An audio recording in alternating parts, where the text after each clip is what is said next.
Well, yeah, that's a heavy one. So maybe we should put a warning at the top of this episode for, if you don't want to hear about the babies. Yeah.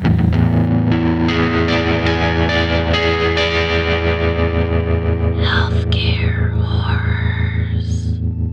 Murder. Welcome back to another episode of Healthcare Horrors. My name is Alicia Carosella, a training and development specialist. And I'm Ashley Boyce, a brand specialist. I almost forgot my title for a second. This happens so often. No, it doesn't. Does Yes, it it does. really? I was just kind of zoning out there for a second. Yes. I'm Dolan. I'm on the knobs. Wide awake now? Yeah, I'm through a Red Bull, so we're good. Through a Red Bull. A Red Bull. Right. Some Red Bull. Yeah, man. All right. So last time we talked about Nurse Ratched, and if you haven't heard that episode, go back to that one. Dolan got a fun surprise. I got fooled, yo.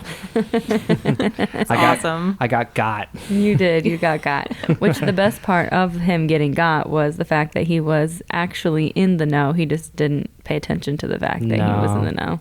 I probably read it and it just... Didn't He's like, sink wow, in. Alicia, Ashley, chatting, ignore. Not for me. Yeah, most likely. I'm just kidding. There's no trolling I can do here, so I'm going to move on. Remind me why we're friends with this man. Hey, I remember to show up and record, right? At least I wasn't like home. How low is the bar? The bar? Yeah, how low is the bar? We set it low, you showed up, that's where we win? Yes. Oh. All right, fair enough. So last time we talked about Nurse Ratched and everything she was doing in Salem, Oregon. Yeah, dude. Yeah. And today we are talking about Miyuki Ishikawa, a demon midwife. A demon midwife. Yeah, that one's real. This one's real. I had to double check, guys. This one is real. Dang. Yes. What is a demon midwife? You're about to find out. We're We're about to learn ya. This is the first time I've ever heard that phrase. Mhm. Or what term? Yeah. Yeah. It was kind of a nickname that the Okay, a nickname. world gave her. So it's not like Angel of Death. There's not a preconceived... I'm just going to listen. Yep. You that guys would go be for it. so wonderful. Thank you. Go for it. I'm glad that you've got our listening ears on and we can move on with Miyuki Ishikawa. Let's do this.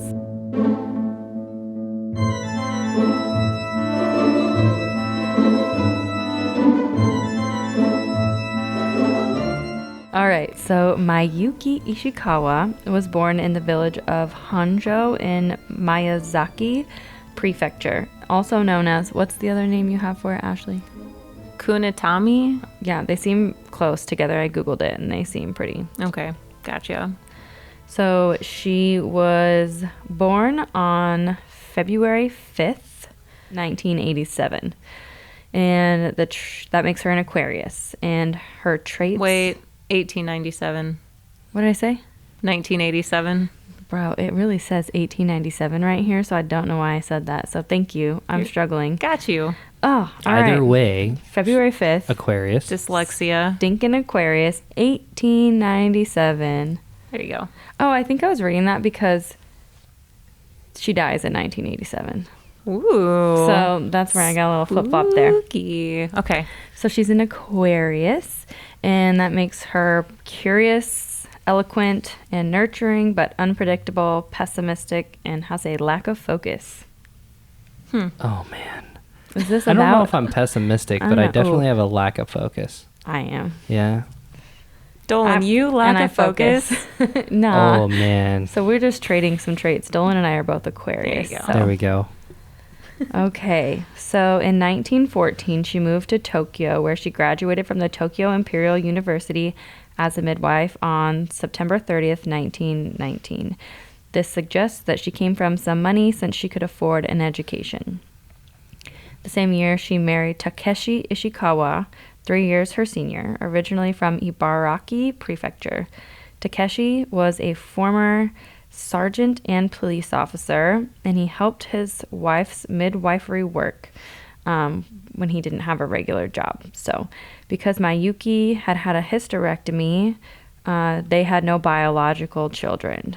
Even so, they raised a boy from Takeshi's previous marriage, and then they adopted 3 other children, 2 boys and 1 girl.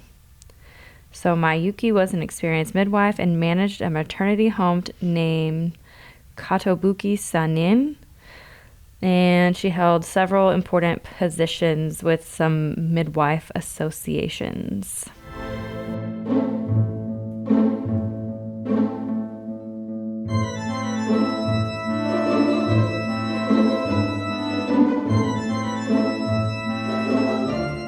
So we're going to get back into World War II a little bit, or post-World War II in Japan. So at this point in time, there's a lack of food and a lack of supplies in the area.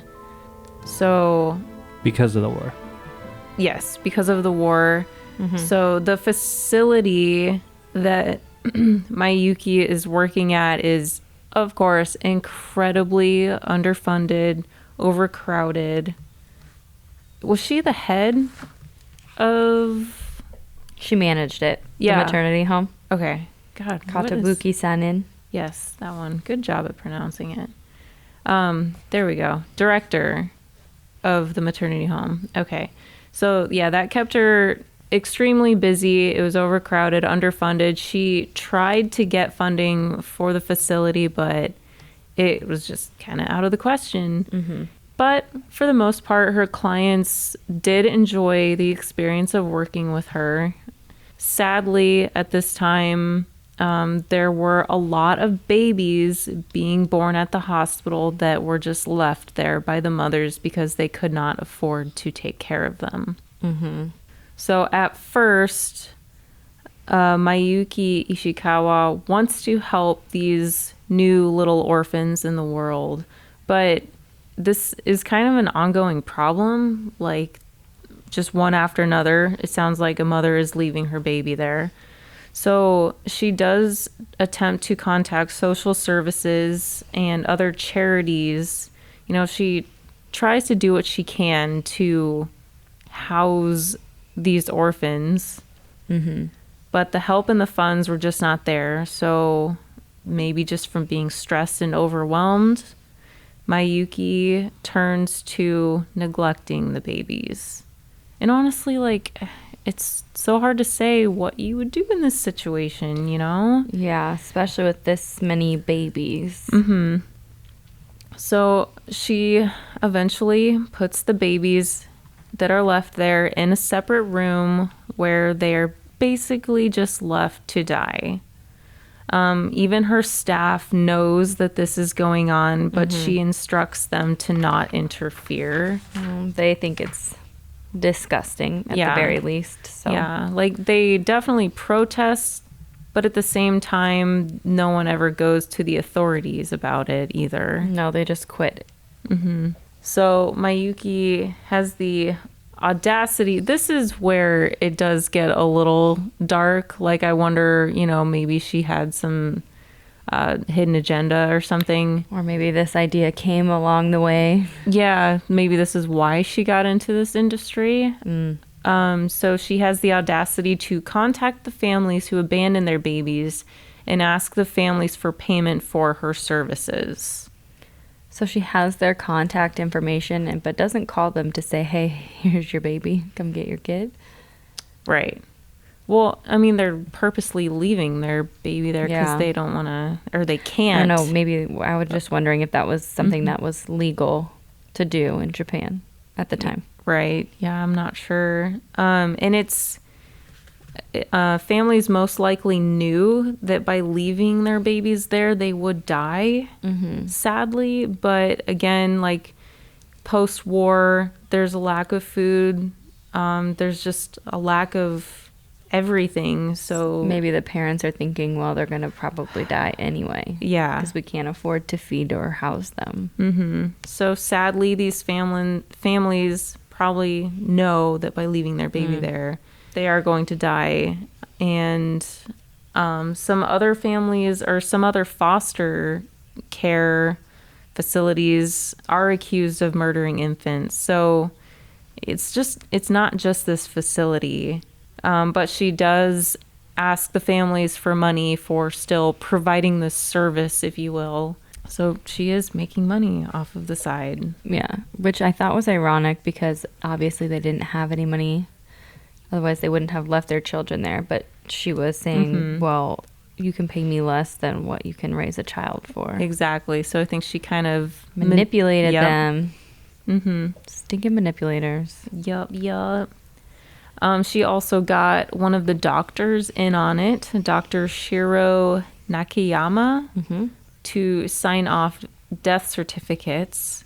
And she bribed him with the money as well, amongst others, to help keep everything covered up.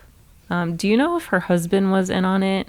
I don't think. Because eventually, when all of this, when eventually they get arrested, he's also arrested. He is arrested, but I have nothing prior to that talking about him being involved. But it's possible since he's a former sergeant and police officer and he wasn't working regularly and he was helping her out with her midwifery, then maybe kind of an accomplice, if you will. Maybe he was involved and at least he knew what was going on, probably.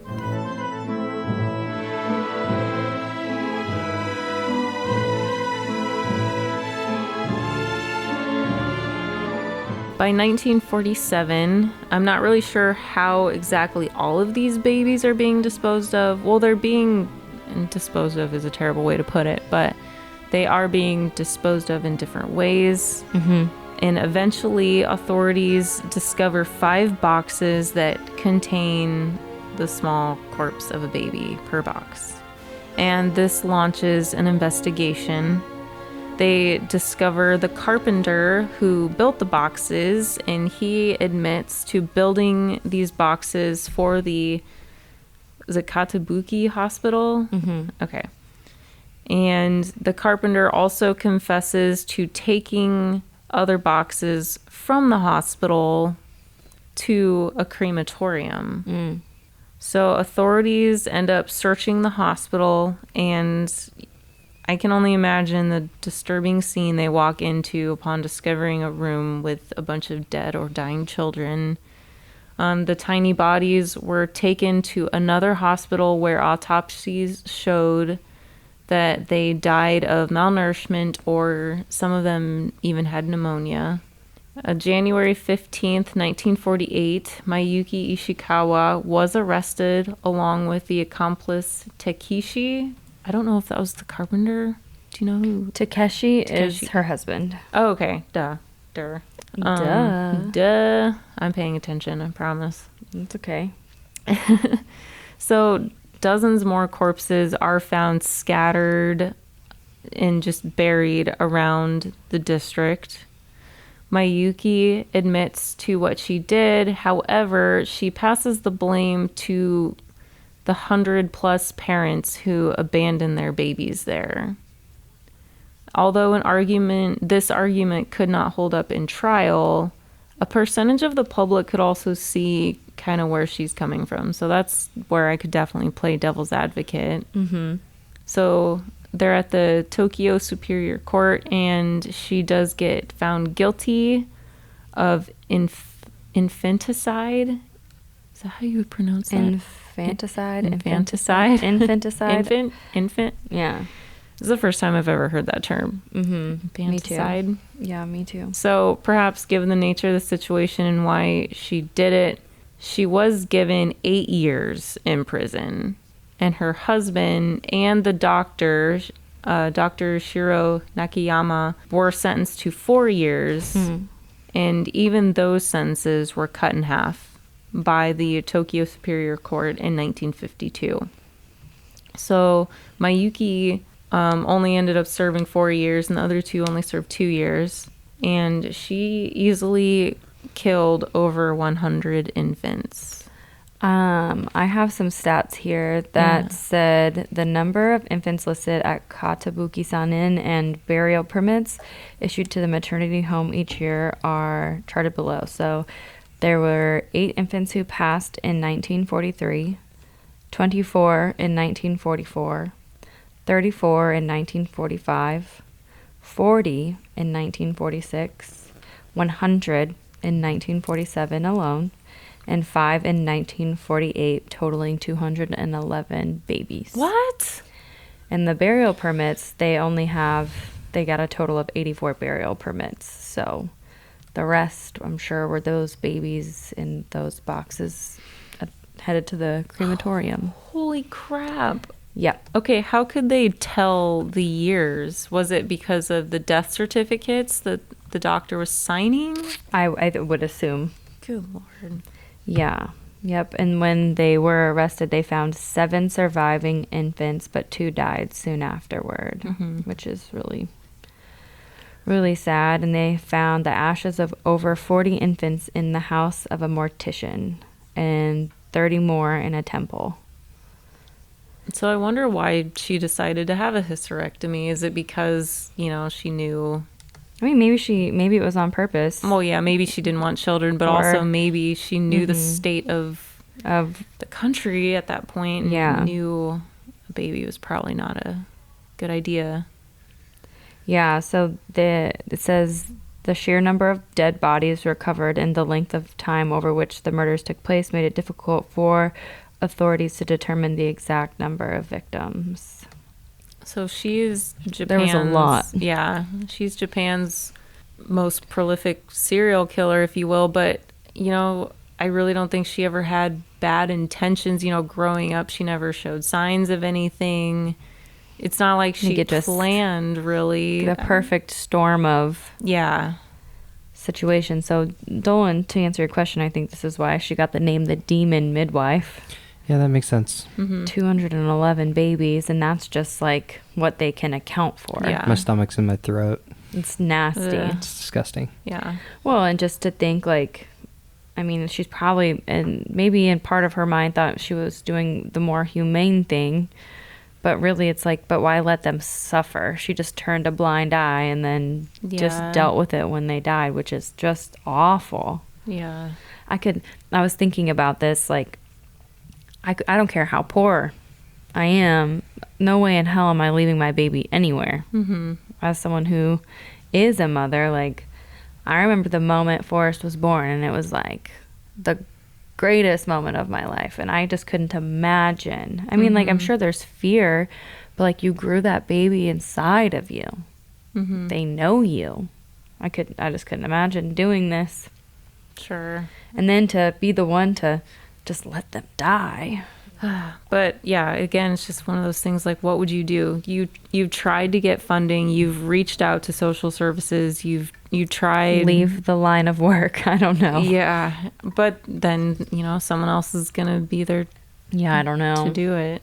It was just not a good time. Start farming so that you can get some cows so you can feed these babies. Jeez. And find them homes. I thought you were going to talk about baby farming. I was like, no. No, I didn't. That was a previous episode. Don't start Don't baby farming. I meant raise some cows or some goats and some chickens and be some self-sufficient. corn. I'm sure it probably wasn't possible to get those things. Right. So Yeah. Right, I don't know. Probably an impossible situation, but I still think it's not an excuse.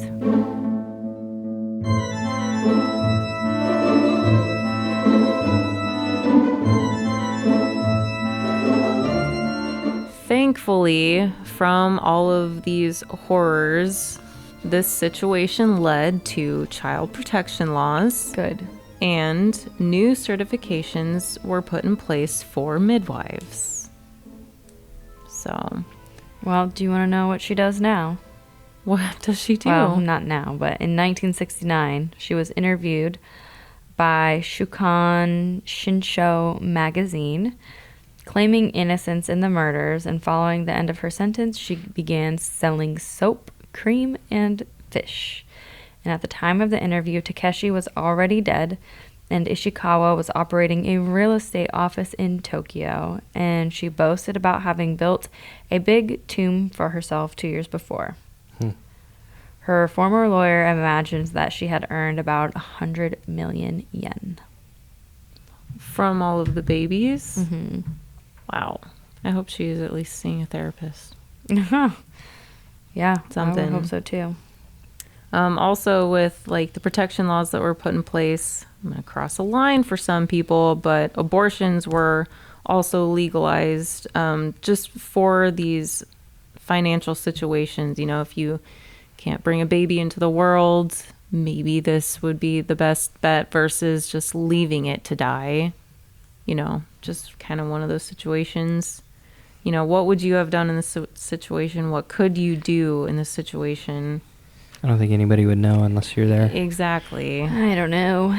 But after being released from prison, I was going to say we don't really know what she did, but apparently she started selling soap and fish and she was thriving. So, interesting times for sure. Well, yeah, that's a heavy one. So maybe we should put a warning at the top of this episode for, you know, if you don't want to hear about the babies. Yeah. Yeah, so don't do what Miyuki Ishikawa did. And so next time in 2 weeks, let's talk about Holly Harvey Crippen. Holly Harvey Crippen. You got it. That was an Thanks. Aquarius thing. Good job, you guys. Yeah. It's like you're linked somehow. All the Aquarius energy going on in here. Yeah. In this episode. It's okay. We've got it balanced out by our tree-hugging friend. Woo! All right. Well, do not do what Miyuki Ishikawa did. Murder. Oh, look at us. Welcome We to the did it club. together. Thank you for listening to Healthcare Horrors, brought to you by Atlas MedStaff. Just a reminder, we are not healthcare professionals. We are just fans of true crime, talking about some of history's darkest moments in healthcare. Stay tuned, stay healthy, and stay safe.